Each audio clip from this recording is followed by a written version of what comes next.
भागवत जी की रचना करके वेदव्यास जी महाराज लोकस्य जानतो विद्वांस चक्रे सात्वत संहिताम, एक ऐसी संहिता का निर्माण किया जिसके निर्माण के बाद वेदव्यास जी स्वयं आनंदित हो गए, और आनंदित होने के बाद अपनी कलम को, अपनी लेखनी को प्रवाहित कर दिया नदी में कि बस अब मुझे परम सुख मिला, अब मुझे परम आराम मिला है, अब मेरे चित्त को ऐसा आनंद हो रहा है कि अब मुझे इससे आगे कुछ लिखने की आवश्यकता नहीं है, मैंने भागवत ग्रंथ की रचना कर दी। लेकिन अब भागवत को घर घर तक, जन जन तक पहुंचाएं कैसे, अब लोगों में इसका प्रचार कैसे हो। तब वेदव्यास जी महाराज ने अपने पुत्र का चिंतन किया। वेदव्यास जी के पुत्र कौन? श्री सुखदेव जी महाराज। शुकाचार्य जी का स्मरण किया। बंधुओं, सुखदेव जी कौन है? हाँ, बहुत दिन बाद कथा याद आई है, सुना देते हैं।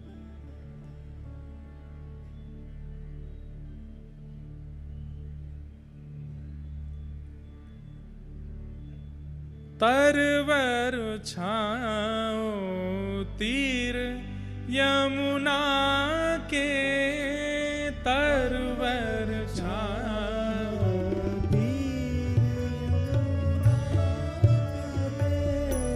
तरवर छाओ तीर यमुना के,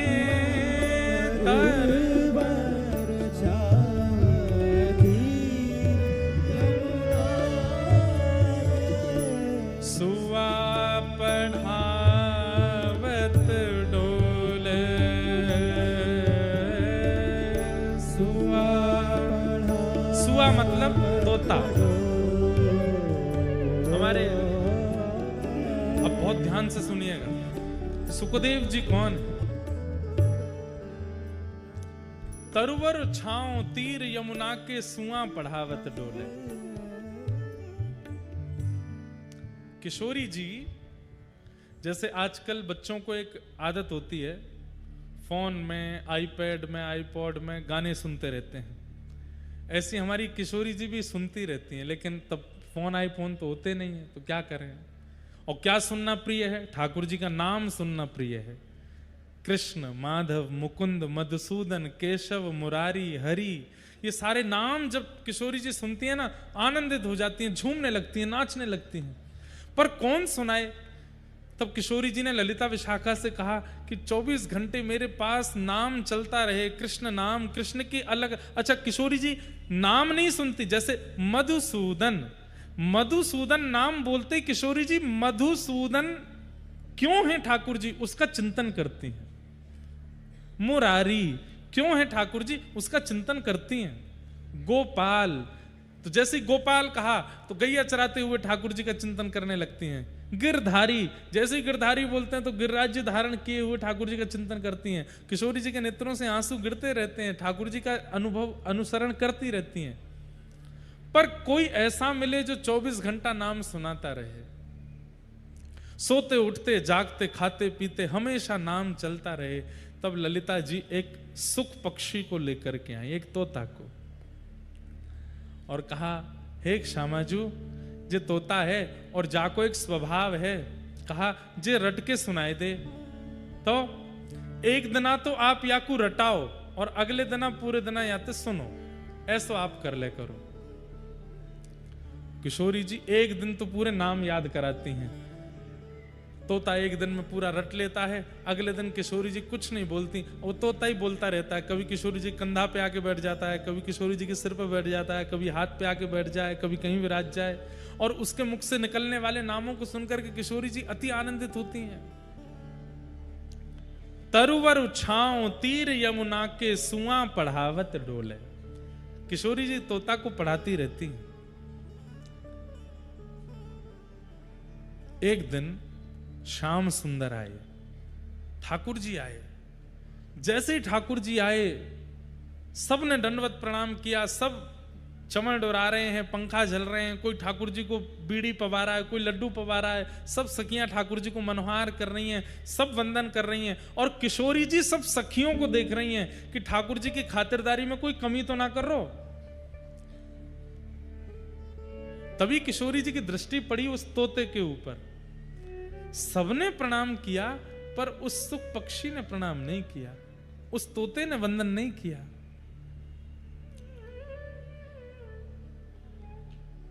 ठाकुर जी जब चले गए तब किशोरी जी ने उस तोते को बोला, सुनो इधर आओ। फिर से शुरू हो गया, मधुसूदन मुरारी मनोहरी। ठाकुर जी के मधुर मधुर नाम सुनाने लगा। बोले नाम मत सुनाओ, ये बताओ श्याम सुंदर आए थे, सबने प्रणाम किया, तुमने प्रणाम क्यों नहीं किया?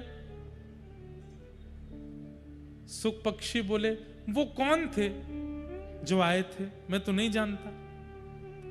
अरे वो वही मदन मोहन जिनका तुम नाम बोलते हो। बोले कौन मदन मोहन? मुझे केवल नाम पता है पर उसका अर्थ नहीं पता, और नामी को मैं जानता नहीं। किशोरी जी बोली, ओहो याने रट ली हो बस, जाने ना है। तब किशोरी जी बोली, हे सुख पक्षी, अब मैं तोको तभी स्वीकार करूंगी जब तू जितने नाम गावे वह नाम गावे वाले नामी को पहचान करके आवेगो, वह के बारे में जान के आवेगो, परिपूर्ण रूप से उनकी पूरी जानकारी। कभी ठाकुर जी की किसी भी गुण, किसी भी स्वभाव, किसी भी कर्म, किसी भी व्यवहार से तुम वंचित ना रहो, सब तुमको पता हो। क्योंकि जो कृष्ण को जाने वो मुझ को प्रिय है, और जब तक तू कृष्ण को जान के नहीं आवेगो तब तक मैं तुमको स्वीकार नहीं करूंगी। अब जाओ। तब किशोरी जी उत्सुक व्याकुल हो गया, ललिता विशाखा जी के पास गया। किशोरी जी मुझ को दूर कर रही हैं, कोई कृपा करो ना। बोले कृपा का जा करके ठाकुर जी को अनुसंधान करके आ, श्रवण करके आ, सत्संग करके आ, कौन है ठाकुर जी समझ के आ। तब उस सुख ने जाकर के घनघोर तपस्या की, और तप के कारण वही सुख जब अमर कथा सुना रहे हैं देवादिदेव महादेव पार्वती को, वहीं वो सुख पक्षी महादेव के ठीक पीछे प्रकट हुआ और पूरी कथा श्रवण कर रहा है। महादेव ठाकुर जी की एक एक लीला श्रवण करा रहे हैं। ठाकुर जी की बाल लीला सुनाई, गोवर्धन लीला सुनाई। जैसे ही रास लीला सुनाने लगे, रास लीला में रास का प्रसंग आते ही पार्वती जी इतनी उन्मत्त हो गई कथा में कि पार्वती जी को एक नियम दिया था, क्या कि हर 20 मिनट, हर 20 सेकंड में ओम ओम ओम शब्द का उच्चारण करती रहना। क्यों? क्योंकि मैं नेत्र बंद करके कथा सुनाऊंगा, तुम सुन रही हो, इसका मुझे प्रमाण प्राप्त होता रहे। लेकिन रास बिहार की लीला आते ही ऐसी उन्मत्त हो गई पार्वती जी, नृत्य करने लगी। उनको लगने लगा मैं कथा नहीं सुन रही हूं, मैं भी रास बिहार की एक गोपी हूं, मैं भी श्याम सुंदर के साथ में रास कर रही हूं। जैसे ही पार्वती जी रास में प्रविष्ट हो गई, अपने मानसी में ओम शब्द का उच्चारण विस्मृत हो गया। थोड़ी देर जब ओम का उच्चारण नहीं हुआ तो पीछे बैठे तोता ने मन में विचार किया, कथा विक्षिप्त हो जाएगी, कथा यहीं रुक जाएगी अगर ओम शब्द का उच्चारण नहीं हुआ। तो पार्वती जी के स्वर में उस सुख पक्षी ने ओम उच्चारण करना प्रारंभ किया। 7 दिन की कथा पूरी होते ही जैसे ही महादेव ने जय जयकार कराई, पार्वती जी के नेत्र खुले, नेत्र सजल हैं। महादेव बोले, देवी कथा संपन्न हुई। अरे अभी रास हुआ है, रास के बाद में क्या क्या लीलाएं हुई?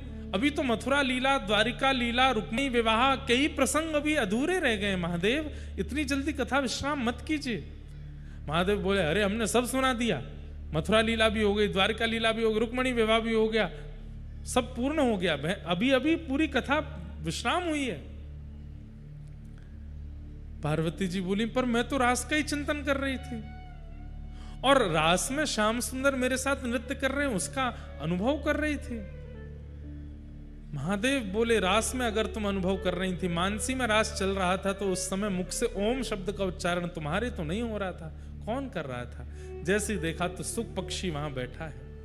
महादेव को क्रोध आ गया, और क्रोध के कारण बोले कि तुम्हें व्यासपीठ के पीछे बैठ करके ज्ञान का अर्जन किया है, जो कि शास्त्र निषिद्ध है, इसलिए मैं तुम्हारा वध करूंगा। त्रिशूल लेकर के भागे। सुख पक्षी उड़ता हुआ हिमालय की कंदराओं में पीछे पीछे महादेव जा रहे हैं। तभी वह सुख पक्षी हिमालयों में उड़ता हुआ पहुंच गया कहां? बद्रिकाश्रम, जहां पर श्री वेदव्यास जी महाराज सरस्वती नदी के तट पर विराजमान हैं।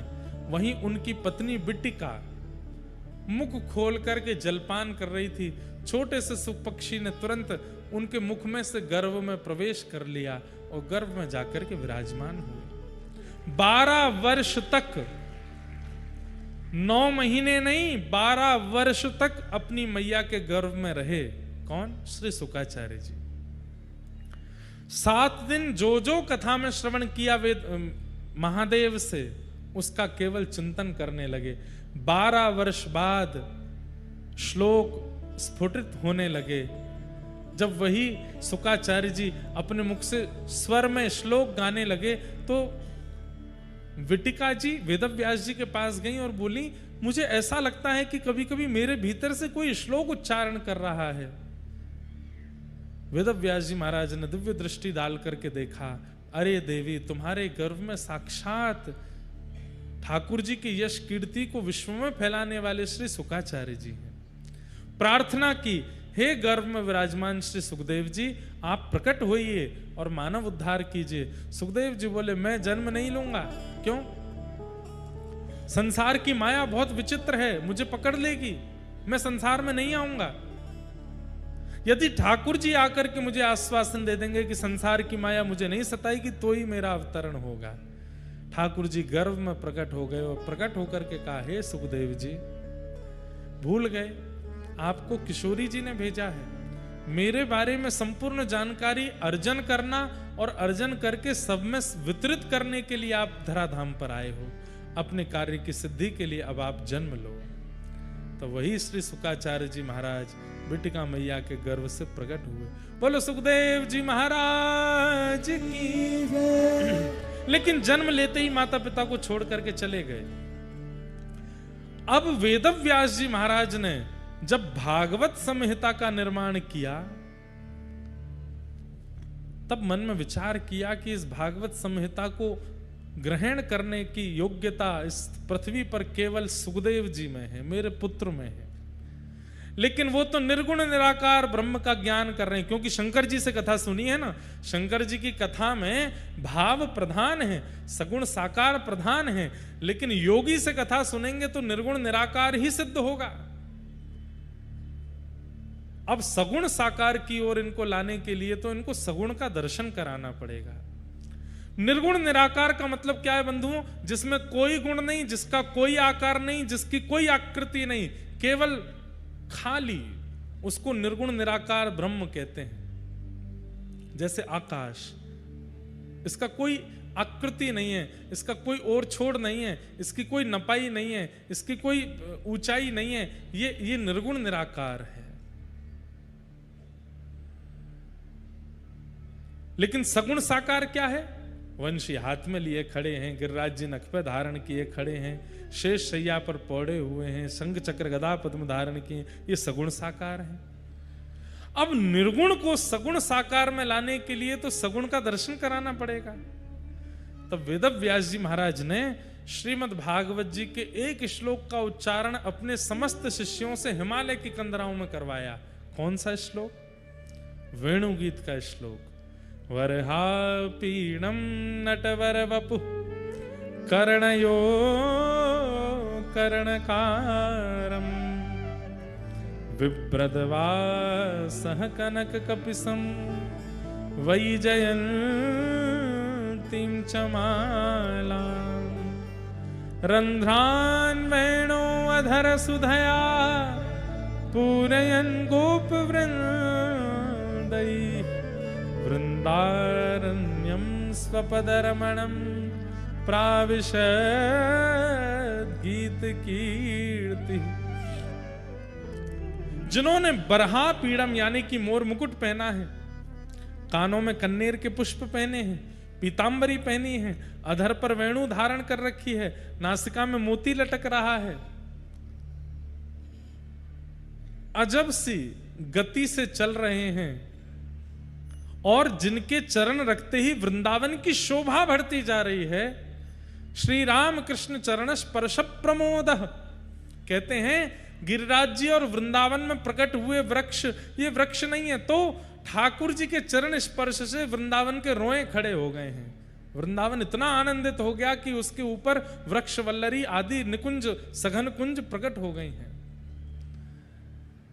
जब इस श्लोक का गायन शुकाचार्य जी ने सुना तो निर्गुण निराकार ब्रह्म के बीच में नन्हे से गोपाल जी मोर मुकुट पहन करके वंशी वादन करते हुए, नृत्य करते हुए, आनंद करते हुए वहां प्रकट हो गए। अब तो सुखदेव जी महाराज व्याकुल हो गए, दौड़ करके उन बच्चों के पास में गए और कहा, तुम जिस श्लोक में जिस बालक का वर्णन कर रहे हो, ये बालक कहां है? ये मोर मुकुट पहनने वाला, ऐसी चाल चलने वाला, पीतांबरी पहनने वाला, ये बालक कौन है? किसका बेटा है? और ये कहां मिलेगा? जब से मैंने इसका चिंतन किया है, मेरा चित्त मानो जैसे इसने हरण कर लिया, मैं इससे मिलना चाहता हूं। छोटे छोटे बालक बोले, हमें तो एक श्लोक आता है, पर हमारे गुरुजी ने अभी नई संहिता लिखी है जिसमें 18,000 ऐसे ही श्लोक हैं। आप हमारे गुरुजी के पास चलो, शायद वो आपको बता दें। शुकाचार्य जी बालकों के साथ आए, जैसे ही देखा तो गुरुजी कोई और नहीं, उनके ही पिता हैं, वेदव्यास हैं। चरणों में गिर गए, पिताजी एक श्लोक ने ऐसी छवि मेरे चित्त में प्रकट कर दी है, मैं जानना चाहता हूं ये कौन है, इनका रूप क्या है, इनका गुण क्या है, इनका लक्षण क्या है, ये मुझे कैसे मिलेंगे, इनकी प्राप्ति मुझे कैसे होगी, कृपा कर मुझे बताओ। वेदव्यास जी बोले, बैठो। और तब वेदव्यास जी ने भागवत संहिता का ज्ञान श्री शुकाचार्य जी को प्रदान किया, और उन्हीं सुखदेव जी ने फिर यही भागवत की कथा गंगा तट पर बैठे हुए परीक्षित को श्रवण कराई, परीक्षित को श्रवण कराई। इस प्रकार श्रीमद् भागवत जी श्री शुकाचार्य जी को प्राप्त हुई, और सुखदेव जी ने जब परीक्षित को सुनाई है, उस समय वही वेदव्यास जी भी यहां पर श्रोता बन के बैठे हैं, पराशर मुनि भी श्रोता बन के बैठे हैं, बड़े बड़े ऋषि, बड़े बड़े अमलात्मा, विमलात्मा, शुद्धात्मा सब कथा सुनने के लिए बैठे हैं। और श्री शुकाचार्य जी महाराज परीक्षित को जब कथा सुनाते हैं, वहीं सुन करके सब कृतकृत्य हुए, कृतार्थ हुए, आनंदित हुए, और उसके बाद घर घर में, जन जन में श्रीमद् भागवत जी का प्रचार प्रारंभ हुआ। इस प्रकार भागवत जी सब तक पहुंचे। कहते हैं कि श्री सुखदेव जी महाराज एक कथा सुनाने के बाद अंतर ध्यान हो गए, फिर कहां गए पता नहीं, पर हमारे ब्रजवासी कहते हैं कहां गए? तरुवर छाओ तीर यमुना के, सुआ पढ़ावत डोले।